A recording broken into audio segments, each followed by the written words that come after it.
You're based in Europe. Europe is leading the charge for electrification. I'm really looking to get your insights today, especially as it relates to heavy duty, because it's a topic that we haven't discussed on this podcast a lot yet, but it's a very important topic here. Hussein, to kick things off, in your opinion, what is the current state of the European heavy duty trucking sector, especially as it relates to decarbonization? I would say the European heavy trucking sector is actually started the transition into decarbonized or zero emission vehicles. If you think of this transition as a big puzzle, I would say many pieces of this puzzle are actually falling into place now. We have some very solid policy signals like regulations pushing truck manufacturers to deploy more electric trucks, and also pushing countries to deploy more charging infrastructure. So on both sides of the equation. And also, if you think of it from what's happening in the market itself, we actually have way more truck models today in 2025 than we would have anticipated a couple of years ago. And they do cover so many different applications: last mile, regional, urban, long haul, even construction applications. So a lot of developments in the market, a lot of developments and positive signals from the politicians. So I would say we are really at the beginning of a very exciting transition in the EU. I love the line falling into place now. That's like a beautiful symphony. Everything has to work together.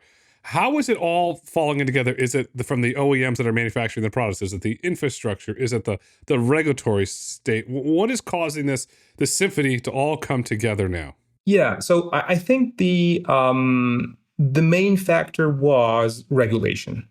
Back in 2017, 2018, the European Commission mandated that truck manufacturers will need to reduce their CO2 emissions by a certain percentage in 2025, and then a little bit more by 2030, and so on and so forth.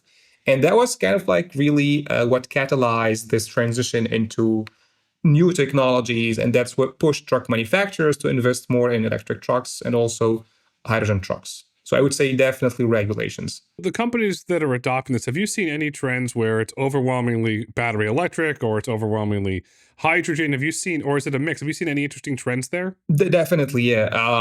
I think, first of all, more companies are buying electric trucks. So more fleets, more trucking companies.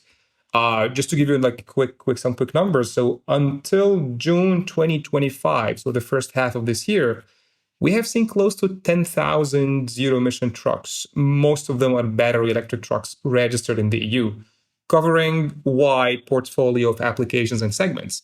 However, hydrogen trucks did not really kick off yet, I would say. We have not really seen a lot of commercially available models. For example, we were promised, let's say truck manufacturers promised that by 2026, 2027, they would be promoting their very first commercial models of hydrogen trucks. That got postponed for most of them until the end of this decade, maybe early 2030s.